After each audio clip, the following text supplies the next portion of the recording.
is Houston. Say again, please. Houston, we've had a problem. Hey there folks, and welcome ye all to this second vlog of mine this week. Yes! News sprang out of nowhere after I did my Thursday vlog. Would you believe it? I knew there was a reason I did Friday vlogs, but anyway, streaming is commencing on Fridays, so I did my Thursday vlog, and not long after that, this news sprang out of nowhere. So I thought I would do a little vlog this evening with people of Flag and a Ale. Cheers to you all. A happy Saturday, one and all. You know I would buy you all one if I could. You know that. You know this. Yes, so out of the blue. Let's crack straight into it, shall we?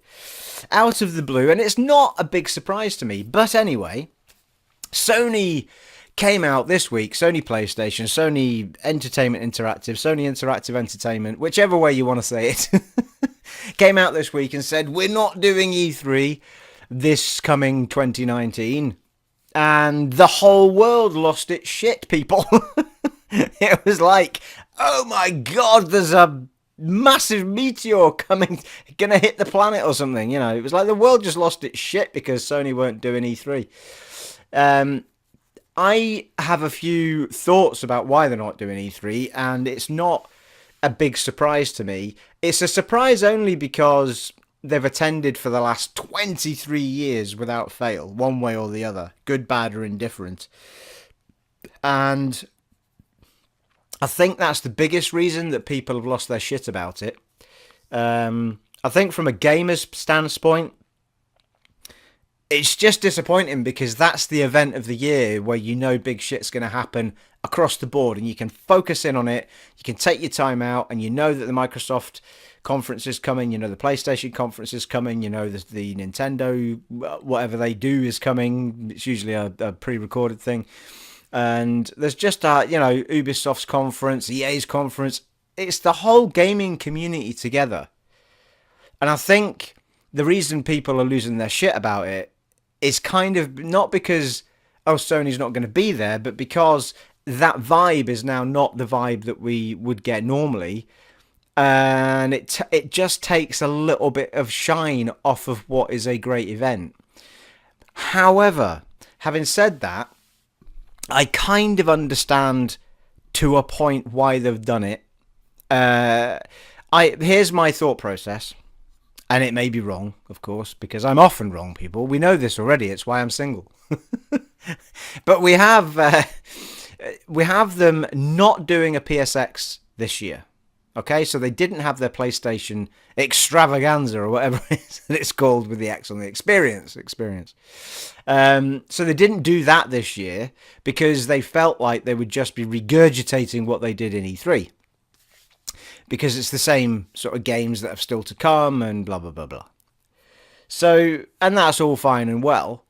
You could argue that, but they've still got 4 major games to come, so why would they not do E3? Well, the fact of the matter is that 3 of those 4 games could be out before E3 even happens. So, that's kind of be by the by. But here's my thinking of this is, I think the reason that they are not doing E3 isn't because they're never going to do E3 again. I think it's because we all know the PS5's coming. We all know that they've said the PS4 is now not dead, but it is. I don't think it surpassed. Did it surpass the PS2? I don't know, but it didn't surpass the PS2 yet. I don't think. But it's near becoming their biggest selling console of pretty much all time. And, the PS4 and between the PS4 and the PS4 Pro in all iterations and the Slims and everything else. And I don't think they feel like there's much more they can do until they push the PS5. And I don't think they want to push the PS5 at E3 because they didn't have a PlayStation experience this year. I think they want to punt the PS5 at the PlayStation Experience 2019 because they're not going to go 2 years without a PlayStation Experience, and they're not going to go 2 years without something to announce because that's just madness. Like a company the size of Sony, there is no way that they're going to, you're going to be, they've literally like nothing. If they don't do something with a PS5 next year, they've literally had a year of some game. let's rewind a little bit. They've got okay. I tell you what. Let's start with the announcement itself, right? As I start, I've rambled on a bit there. So here's what Sony said when they decided not to do E3. As the industry evolves, Sony Interactive Entertainment continues to look for inventive opportunities to engage the community. PlayStation fans mean the world to us, and we always want to innovate, think differently, and experiment with new ways to delight the gamers. As a result, we have decided to fuck off from the biggest event of the year. No, that's not what it says. I wish they'd said that, though. Sorry. Sorry, let's go back to that, shall we? New ways to delight the gamers. As a result, we have decided not to participate in E3 in 2019. We are exploring new and familiar ways to engage, and now new and familiar basically, to me, says PSX 2019. We are exploring new and familiar ways to engage our community in 2019 and can't wait to share our plans with you. E3 2019 will be the 25th E3, and it will be the first time in the convention's history that Sony will not appear at the show. I mean, sorry, that's not part of the statement, but that's the article I'm reading. But that, that's a long time without Sony there. But that basically was Sony's statement. That's why they're not doing it. But my personal opinion is it's because they didn't do PSX this year on purpose. Because they know what they're going to be doing next year. But I don't see how they get through an entire year with doing no major announcements and just letting the 4 exclusives that are left just trickling on. And I'm now not even convinced that those exclusives are going to be sort of just solely for PS4. I'm getting more and more the opinion that Death Stranding might actually be a PS5 game, but because that game doesn't look anywhere near ready to be releasing next year. I mean, they only started it a couple of years ago. So yeah, I mean, it's interesting because they've got the 4 games they've got left are Last of Us 2, obviously, Ghost of Tsushima, Last of Us 2, Ghost of Tsushima, Days Gone, and Death Stranding. That's the big 4 games. I don't think I've missed anything out of that. And I can't see them just letting them trickle into existence like that. I know they've kind of done stuff with them, but you can't have like The Last of Us 2 just trickling in like, oh, it's out now, without any major event or anything like happening. Now, it's possible they might have an event that's just about I mean, I can't remember how long it was after The Last of Us was out, or the remaster, or it was ages ago, wasn't it? They had that live event for like an hour or so where they came on and reenacted parts of the game. The actors came on, reenacted parts of the game. They had music from Gustavo and all that sort of stuff. So, there's no reason why they couldn't do an event like that preempting the game coming out. But we've not seen a lot of that game, so it'd be very surprising if we don't get something somewhere down the line that's showing us more of it. So I'm not surprised that they're not going to be at E3, but I kind of get why they're not at E3, because the timing of it just doesn't make sense, and they want something massive for PSX, in my opinion. So I don't think it's a big deal. I don't think that's Sony saying we're never doing E3 again. I think it's just they're not doing E3 that year, because E3, and there's loads of folk posting up, E3's dying. It's fuck off. One company doesn't go for 1 year after 23 years and it's dying. Give me a break, will you? For God's sake. They basically don't see a point of doing it that year because they want to hold on to everything they've got for PSX. They're not going to not have PSX for 2 years. So that's my thought process on it, and that's why I think they're not doing E3, and I think it'll only be next year. I think they'll be back for it the following year. Because you as a company that's involved in gaming, it's not to do with like sack off E3. Well, we can't be doing with them. They're just little now, because that's the event that everybody watches. Microsoft aren't going to walk away from E3. all the major game players game makers and devs aren't going to walk away from E3. And if you want to be in the mix and have people seeing you, that's the biggest platform. Like, not everybody goes and watches PSX, but more people will go and watch E3, in my opinion. So you're not gonna abandon it, but you're not gonna do it if you feel like you've not got enough to push, and your one big major thing, which is launching the PS5, you want to hold on to for the PSX event because you didn't have a PSX the year before. It's fine, don't worry about it. So I'm not. I mean, I wouldn't be surprised if the launch of new consoles becomes more like that, becomes their own event. I mean, I think, thinking back on it, I don't think like the original, the very first Xbox, I think that was its own event when Microsoft launched its very own Xbox. I don't think that was E3. I think it was his own thing, wasn't it? So there's no, I don't see any problem with that at all. Here's where I do have a problem. However, I'm going to have a sip of my beer before I go on my rant. And here's where my concerns come in. By the way, it's my personal opinion that I still believe that the PS5 might happen next year. And I know PSX is quite late in the year, but why would you announce a PS5 and not launch it for another year? Because it means that Sony have had nothing for like 2 years to announce at events. Because the four, I mean, it's 4 exclusives have still got to come. I mean, the big titles, but you've had no reason to have an event for 2 years, pretty much. It's like, I don't see that.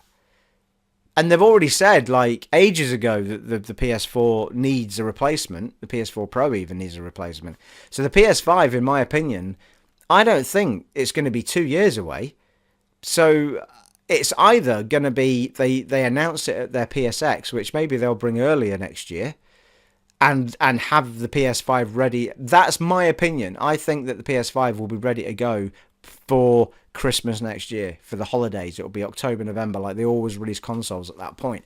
I've got a feeling that's when the PS5 is going to drop, and I think that's why they're not doing E3. I think they want it all for their PSX event, and they're going to make it a massive explosion at PSX. So that's my personal opinion of it. I've got nothing to back that up. It's just a vibe I've got from seeing what I'm seeing around the place. The fact that the devs have already got all the kits and they've been working on them for ages. Apparently, there's loads of leaks coming out now about the PS5 being an absolute monster of a machine. But the Xbox will as well. And I'll tell you now, and I'll tell no more people, there is no way that Microsoft are going to have a machine that is less powerful than the PS4 next time, or the PS5 next time around, PlayStation's next one.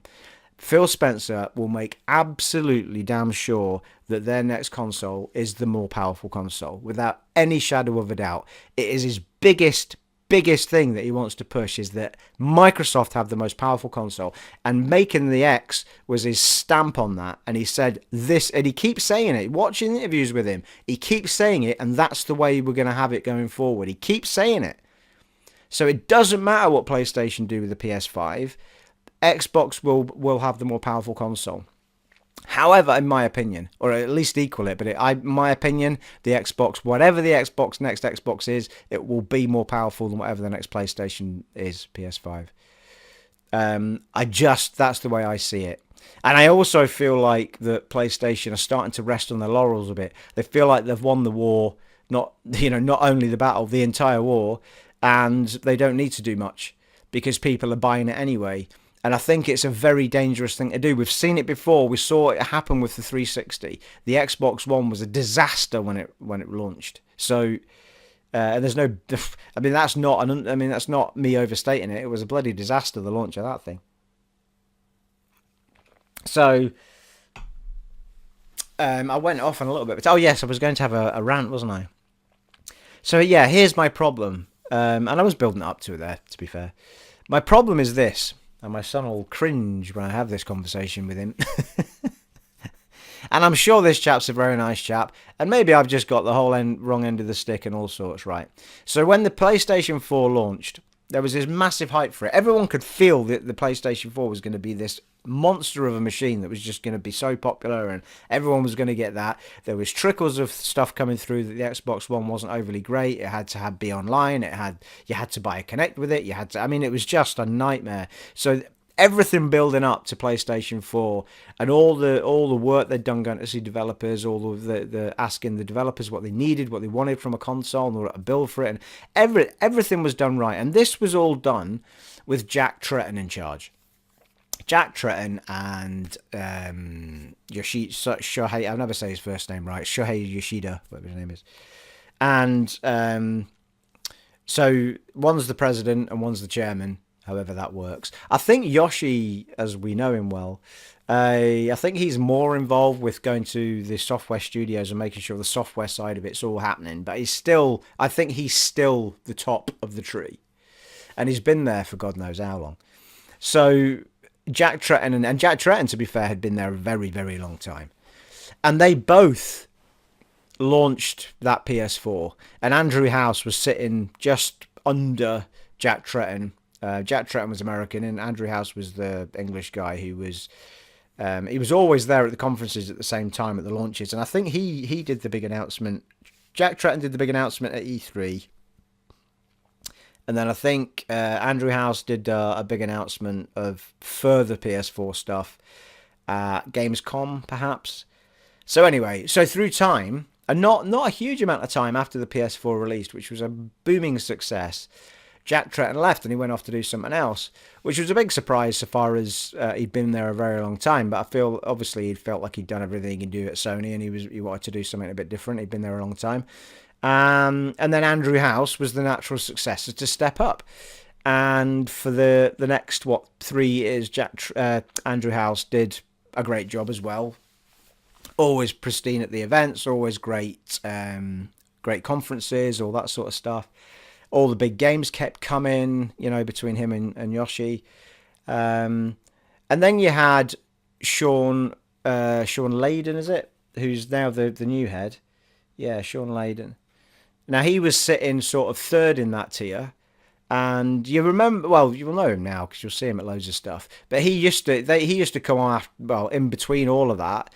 And I remember him doing the sort of indie stuff and, those sort of games. So he was there, and he kind of trickled up the tree as these people left. He was sort of the next in line. But I saw, and he always seemed like a really nice, friendly guy, to be fair. But I saw, there was this big, this thing where the fans of PlayStation have constantly, for years and years and years and years and years, I can't even remember how many now, since the dawn of connecting to Tinterwebs, so since the beginning of PS3, basically, people have been asking to change their profile names on their online profiles. And Sony were like, oh, we'll get to it. And they just wouldn't do it. I mean, the insanity of that whole thing is beyond belief. I mean, anything you do online, the one thing you can always do is change your username. It's like, why would it not be there? There's no reason for it not to be there. It doesn't make any sense. And even if it was a huge problem, and you've had the people asking you all the way through the PS3, why did you not have it ready for PS4? And then you go all the way through a PS4, and it's only just dropped now, and it's still not 100% right, because it only works for certain games and not other games, all this malarkey. So at least they've tried. But I remember Sean Layden at that point, he was in charge. He was in charge by that point because Andrew House had left. So Jack Tretton did it, then Andrew House did it, everything was fine. And then Sean Layden took over, and the first major thing I remember sort of seeing him on, I think was E3. And the E3 Sony conference was just it was awful. Like it was all over the place. I've done a little bit of this on a vlog before, but it was awful. It was all over the place. It was like there was no structure to it. They started somewhere, then there was a break because they had to move everybody somewhere else. You had Gustavo from The Last of Us playing some music away in the corner of a stage. Then you had some random people coming on into the centre of the stage to play a live instrument over. It was like it was awful, right? It wasn't this. It wasn't the concept that's always been used, where they come on, they discuss, they chat a bit, they show some reveals, blah blah blah blah bang. It was a half-assed, let's try and do something different because we can't be asked doing the structured one kind of thing. That's how it looked and appeared. Maybe it wasn't like that behind the scenes, but that's how it felt to me. It felt really, really lazily done. It didn't feel like it was polished. It felt like we cannot be asked with a proper conference, so we're going to just throw some stuff on stage, some random folk, and Sean Layden's going to sit at the rather than stand up and give a proper presentation, he's just going to sit with the PlayStation panel group that in between the gap and just talk about stuff with them. A bit like, I forget what it's called, the PlayStation one. It's like Xbox On and all that, where they've got a couple of hosts and they just chat to him for a bit. And it was really poor. It was really, really poor, especially with the content that they had to push. They were pushing some massive titles in that E3 conference. And you just got the impression that he couldn't be asked doing a proper conference, so he didn't do one. He just did all this other crap around it, and it wasn't good. It wasn't good. And in the mix of all of that, and I can't remember if it was at the same event, but somebody was interviewing him on stage. It might have been the guy from Kind of Funny. It might have been, I think it might have been the guy from Kind of Funny, actually. But he said in the interview, it was an interview about it, and somebody asked it, the guy from Kind of Funny asked him, come on, when are we going to get to change our profile names? And now this might have been the year before. It was E3 the year before. So it was E3 2017, I think this was. And he kind of squirmed in his chair a little bit. And somebody from the audience, it must have been near the front, said something. And to this day, I don't know what they said. But it sounded something like, ugh, come on, or something like that. And he really, he had a little snap at them. Like, he turned around and go, oh, you're a coder, are you? I suppose you know it's easy, is it? And he, now, that's not the way to treat any fan, and especially a fan that's been waiting for 2 consoles worth of time to have a basic functionality. So I wasn't impressed with the way that he reacted to somebody in the crowd. He's supposed to be, respecting fans' opinions, and he's certainly supposed to respect them even more when someone's been waiting nearly 15 years for a basic fucking function. So I wasn't impressed with him at that point at all. You know what I mean?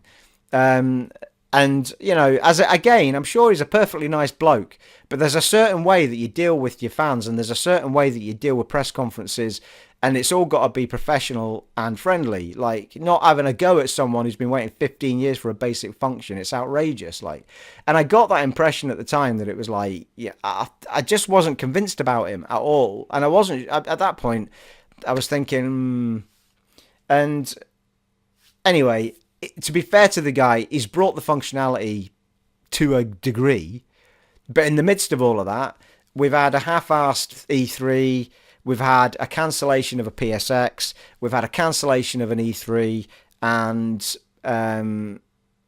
we don't know what's happening with PSX next year. So, I mean, I don't know. This guy needs to have a really good launch for PS5, and it needs to happen within a year, because otherwise, what has he been doing for the 2 years? I mean, I realise these guys do stuff in the background, but it's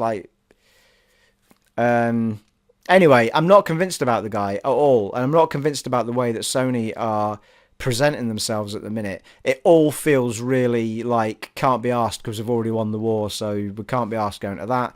We'll come back when we're ready, blah, blah, blah, blah, blah. And it's a surefire way to win people's trust. It really is. It's not good. So that's my gripe with it. However, I could be wrong about Sean Layden. It could just be I've seen that. It could just be that we're in the midst of this big change, and when it comes to the big change, it'll step right up, and that'll be awesome. But for me, that E3 last year was a really, really, it wasn't good at all. At all. And that was his first big event, I think. I don't think there was another one before that. That was his big first event in charge, and it wasn't good. So, and it's not like he's not, I mean, he's done the conferences. I mean, he used to stand up and do, as I say, all the indie stuff and all that malarkey. So, it's not like he's not comfortable on stage or anything. Didn't get it at all, that E3. Anyway, so that's my only concern. I hope that Sony don't do that. I hope it's all about the fact that they just don't see the point because they want to have this big moment next year at PSX. But I guess we'll find out. But I don't think there's any reasons for people to be losing their shit over the fact that Sony aren't doing one E3. And even if they never did E3 again, it would only be their downfall for it, really, because I can't see anybody else walking away from E3. It's too good a place for them to push their product. I mean, it's a very expensive thing to do, but not for these size of companies, not for Microsoft and PlayStation and Ubisoft and EA, and it's pennies to them. So I don't think we've seen the last of Sony at E3. I think it's just for next year. But anyway, let me know what you think. But that's my personal impression of it. I kind of felt this coming, really. It's not a massive surprise to me, so I don't know why the world's losing its shit over it. But it's going to be interesting to see what they do with these four exclusives that they've still got to come. Like, you can't just let them trickle in. They can't let a game like The Last of Us 2 trickle in. I'm still convinced, and I could be way off the ball here, but I'm still convinced that The Last of Us 2 is going to be a crossover game. I feel like it's going to be something that's launched on the PS4 as its last title, but is also launched at the launch of PS5. So, but the version you get on PS5 is more capable than the PS4 one, like that sort of thing. So because it's just it's their biggest title. Like, and there's no way that's just going to trickle in. It can't. If it does, then there's something seriously wrong with what's going on there. Seriously wrong, people. Thirsty. I've been talking too long. So there you are. That's my thoughts on the subject. I wouldn't get too worried about it. It's disappointing so far as that's the place where there's this gathering of everybody in one year. I know Gamescom's another one, but E3 is the big one, isn't it? And I just think that's why people are getting upset about it. It's kind of expected every year that we've got this exciting few days to enjoy, and Sony aren't going to be there. But, fair play, and I don't think it's going to be every year. I think it's just that year.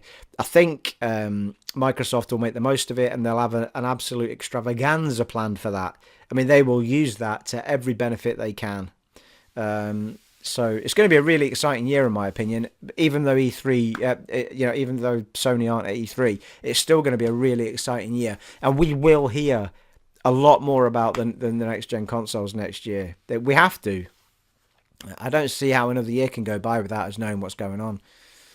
It needs that kick now again, because they already know that they need to push the hardware again. So.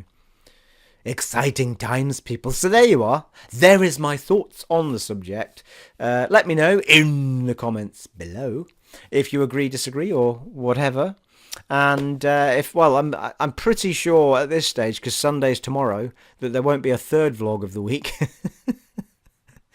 unless the PS5 is launched in about an hour, something like that, But there you are. It has been an honour and a privilege serving for you again in this vlog of mine, and I will see you in the next one, folks. Take it easy. Bye.